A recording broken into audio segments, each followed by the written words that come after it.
Standing out on social media is something that nearly every single business owner is just dying to do. We're so interested in making sure that we jump out to our audience, that people actually notice us, and we don't just get scrolled past, people never wanting to follow us, people never buying from us, and our businesses flopping.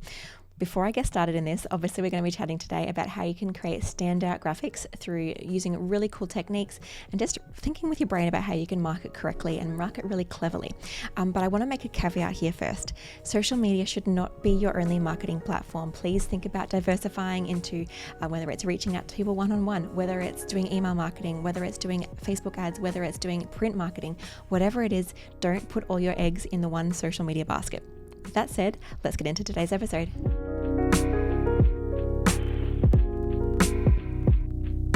So my name is Jackie Norton and I'm a graphic designer who just loves teaching business owners how they can create their own standout brand and graphics.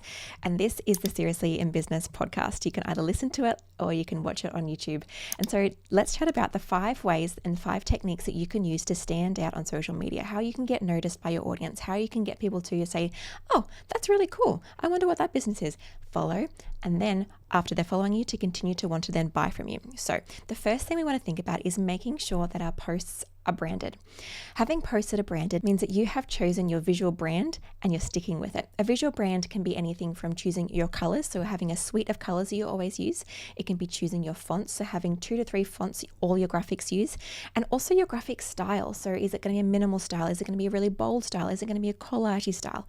Whatever it is. P.S. I've actually got a quiz that will help you work out your style. If you go to whitedeer.com.au/quiz, you can do it for free there. All right, so having posts that are branded is really important. So the idea is you need to sit down and work out what your brand is.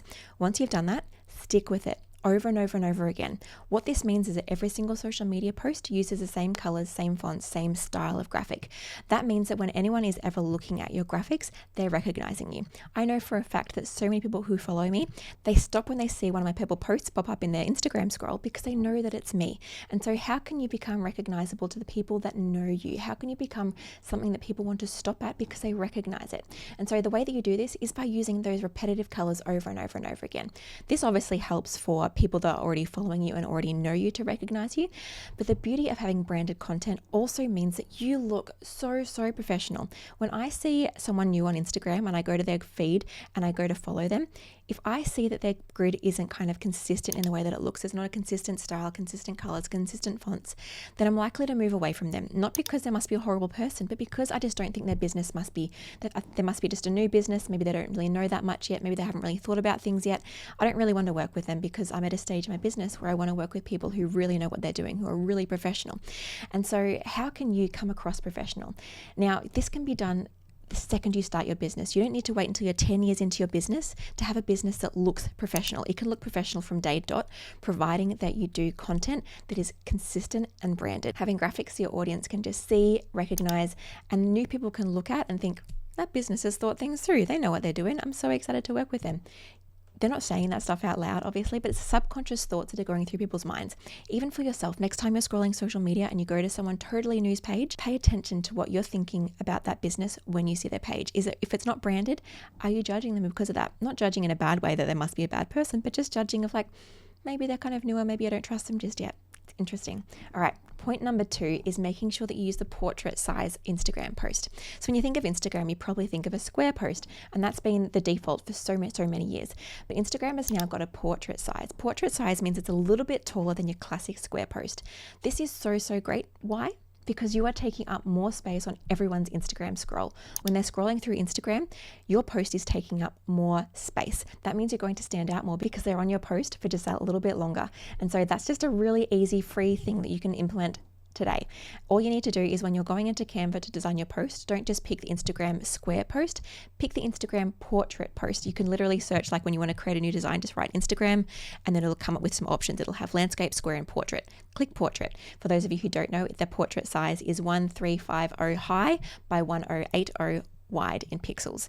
And so just doing those instead of 1080 by 1080 is going to really, really help you to stand out just that little bit more. What you do have to be careful of though is making sure that your graphics look good even in a square, because when people are scrolling their feed, it'll come up as a rectangle, but when they go to your grid, it will still be cropped to a square. And so when you're designing your post, just make sure that it still looks good when it's in a square, so that when someone goes to your grid, it still looks okay. There's not weird text cut off the top of your head or your eyes aren't cut off. Just make sure you think that through. A great way I do is to put a square on my design and then put the rulers in Canva down on my design so that I can see where a square would go.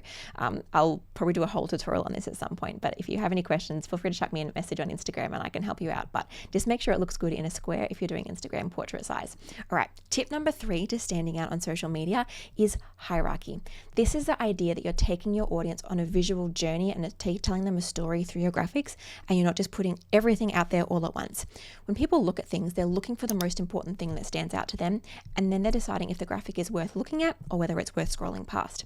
And so for you need to consider, for every single post, what is the key message of this post? What do I want people to get out of this post? What's going to capture people's attention when they're scrolling? For example, if you're running a masterclass about jumping, I don't care what date the masterclass is. I don't care what the price is. I don't care where to book that ticket until I know why I want to go, which is to learn how to jump. And so making sure that the text for learn how to jump is the largest and the other text is all smaller, because if we see heaps of text that is all the same size in a graphic, it feels overwhelming. Our eyes don't know where to look, and we usually just move on because we don't know what's the most important thing.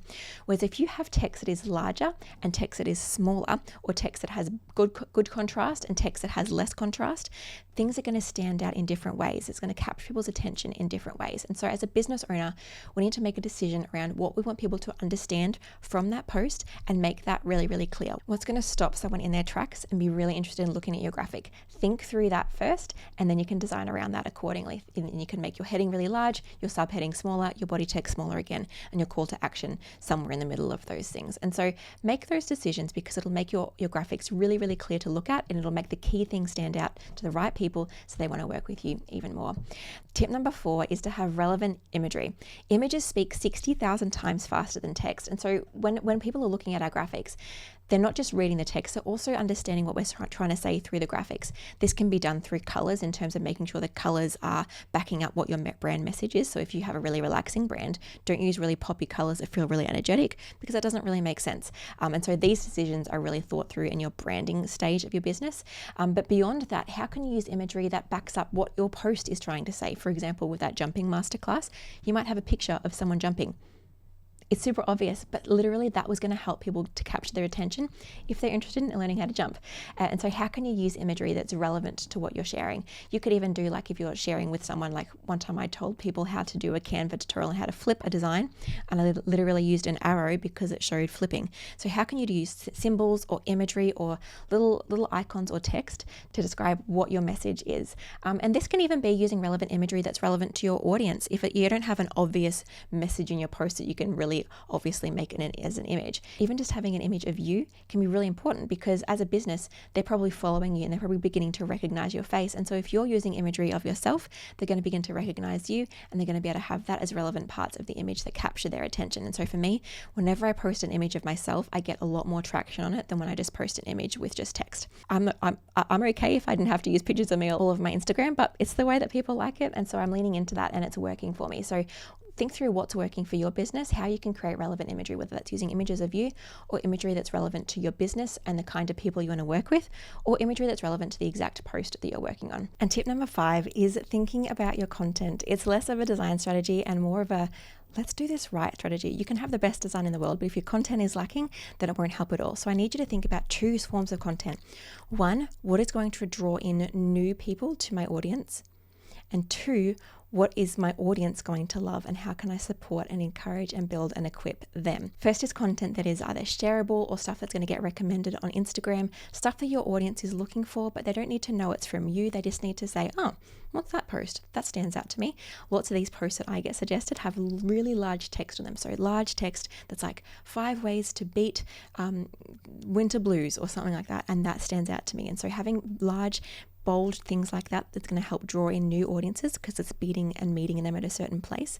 And then having content that really shows your expertise, that really equips your audience, content that really sets you up as the expert, and content that connects with your audience. So thinking through testimonials, content that kind of is doing lots of teaching and equipping, content that's also selling. If you've got a business, you're doing selling, so don't be afraid to post every now and then about your different offers.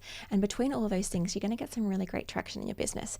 A really great thing though to also do is to test your analytics. Have a look at what performs well for your business. For me, stories perform well, pictures of me perform well, sharing about my life performs well, or doing like stuff that's really on trend, so doing a reel that people are really loving at the time, and thinking through those things and using them as a mix of the rest of my content to help keep engagement up, to help people noticing my stuff, because if people stop liking your things and people stop interacting with you, Instagram decides they don't want to see you anymore, and so they'll stop posting your stuff into their feed. And so staying at the top of mind, even if all of your content isn't 100% teaching or isn't selling all the time, you still need to post those other things that are going to get that traction and going to get people to connect with you more, so that you can get some likes up there and help people to start seeing you on their feed even more.